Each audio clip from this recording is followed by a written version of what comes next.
লোকসভা নিৰ্বাচনৰ পিছতে আমি যিহেতু আমি কিছু সময় পালোঁ এটা বছৰ এই এটা বছৰত আমি ৰাইজৰ কাষতেই থাকিলোঁ আমি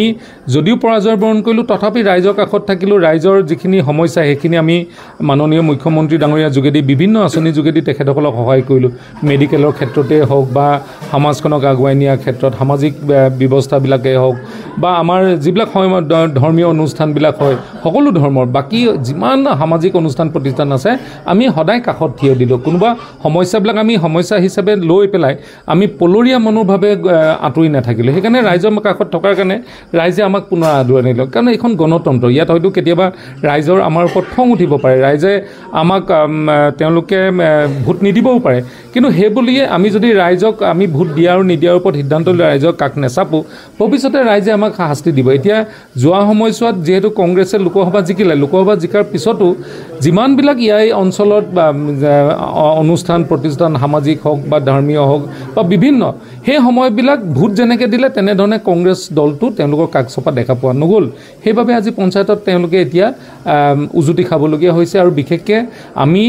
দল হিচাপে ৰাইজৰ কাষ চাপিছিলোঁ মাননীয় মুখ্যমন্ত্ৰী ডাঙৰীয়া কাম লৈ ৰাইজৰ কাষ চাপিছিলোঁ আমাৰ কেন্দ্ৰীয় চৰকাৰৰ মোদী ডাঙৰীয়া যিবিলাক আঁচনি আজি যেনেধৰণে সকলোকে লৈ আগবাঢ়ি যোৱাৰ এই কথাবিলাক লৈ আলোচনা কৰি পেলাই আগবাঢ়ি গৈছিলোঁ আৰু আমাৰ অসমীয়া সমাজখনক ভাগ কৰিবৰ কাৰণে ধৰ্মীয়ৰ নামত বহুতো চেষ্টা কৰিছিলে দল কিছুমানে সেই কথাবিলাক লৈ গৈছিলোঁ চ' আমি প্ৰায় গোটেইবিলাক আমাৰ অঞ্চলবিলাকত আমি ভাল ফলাফল লাভ কৰিবলৈ সক্ষম হৈছোঁ বেতবাৰী অঞ্চলটো এইকাৰণে আলোচনাৰ বিষয়বস্তু হৈছে তাতে 70% আজি অসমীয়া মুছলমান ধৰ্মৰ লোকসকল বসবাস কৰিছে ইয়াতে এনেধৰণৰ পৰিৱেশ কৰি থৈছিলে যেন মুছলমান মানেই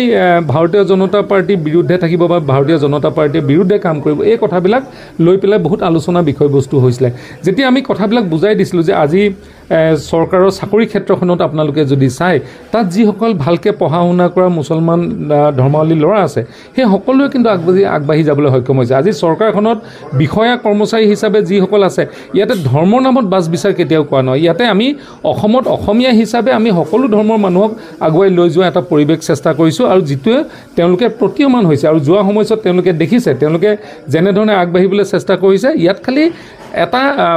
যিটো এনাজৰী আমাৰ বিশ্বাসৰ সেই এনাজৰীডাল থুনুকা হৈ আছিলে সেই এনাজৰীডাল কিছু ৰাজনৈতিক দল আৰু ব্যক্তিয়ে চক্ৰান্ত কৰি ৰাখিছিলে সেই আমি যেতিয়া তেখেতসকলৰ কাষ চাপিছোঁ এতিয়া তেখেতসকলে আমাক যেনেধৰণে সমৰ্থন আগবঢ়াইছে মই নিশ্চিত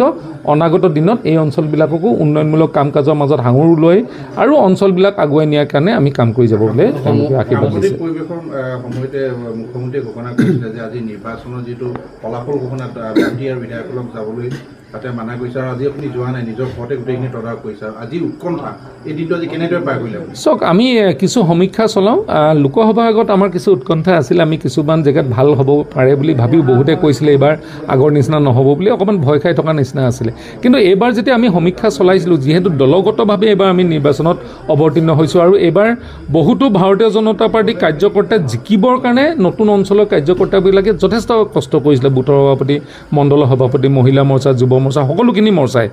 এই যিটো তেওঁলোকৰ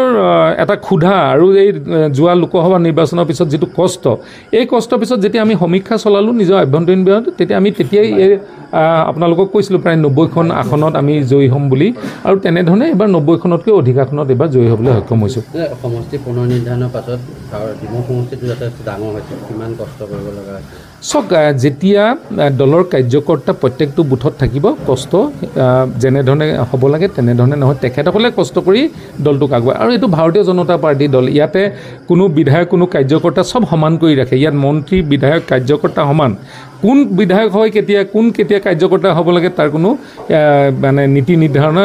আমাৰ ইয়াত থাকে সেইকাৰণে এই দলটোত চবতছে ভাল কথাটো হ'ল যে সকলো মানুহে দলটোৰ কাৰণে কষ্ট কৰে আৰু আমাতকৈও বেছি কাৰ্যকৰ্তাসকলে কষ্ট কৰাৰ কাৰণেহে আজি এই ফলাফল লাভ কৰিবলৈ কাৰ্যকৰ্তা আমাৰ ইয়াতে কাৰ্যকৰ্তাই মেইন ইয়াতে বেলেগ কোনো কথাই নাই ইয়াতে ভাৰতীয় জনতা পাৰ্টি কোনো ব্যক্তি বিশেষে কেম্পেইনিং নকৰে বাকী দলবিলাকত আপোনালোকে চাব যে ব্যক্তি বিশেষে কোনোবা নেতাৰ ওপৰত ভিত্তি কৰি গোটেই নিৰ্বাচনবিলাক প্ৰতিদ্বন্দ্বিতা কৰে আমাৰ ইয়াত কিন্তু কাৰ্যকৰ্তাসকলে কয় ৰাইজৰ দলৰ বা অখিল গগৈৰ পৰাজয়ৰ মূল কাৰণটো চাওক যেতিয়া আপোনাৰ বক্তব্যবিলাক মানে ব্যক্তি এইটো মানে কি বুলি কয় ডিফাৰেঞ্চ এটা হৈ যায় মই কোৱা কথা আজি কোৱা কাইলৈ কোৱাৰ মাজত যেতিয়া ডিফাৰেঞ্চ এটা হৈ যায় তেতিয়া মানুহে লাহে লাহে লাহে লাহে ব্যক্তিজনৰ ওপৰত ভৰসাবিলাক নাইকিয়া কৰি দিয়ে সেইকাৰণে মোৰ কথাটো হ'ল যে আমি এলায়েন্স কৰিছোঁ অসম গণ পৰিষদক এটা চিট তেওঁলোকে আমাৰ দলৰ পৰা তেখেতসকলে প্ৰতিদ্বন্দ্বিতা কৰিছে সেইটো কয় এলায়েন্স কেতিয়াবা যদি অসম গণ পৰিষদে ক'ৰবাত তেওঁলোকে মনৰ ভবামতে পঞ্চায়তৰ আসন পোৱাও নাই তথাপিও গৈ ছ'চিয়েল মিডিয়া আৰু টিভি আগত গালি নাপায় সেইটো আমাৰ যিবিলাক প্লেটফৰ্ম আছে তাত কয় সেইকাৰণে আমাৰ এলায়েন্সটোৰ শক্তিটোৰ ওপৰত ভিত্তি কৰি ৰাইজে বহুত আমাক ভোটদান কৰিছে আৰু তেখেতসকলৰ এলায়েন্সত গোটেই সময়ছোৱাত মানে এই পঞ্চায়তৰ নিৰ্বাচনত অকল যিটো কি বুলি কয় ইজনে সিজনক সেইটো লৈ সেইকাৰণে অকণমান মানুহে কিজান দ্বিধাবোধ কৰিলে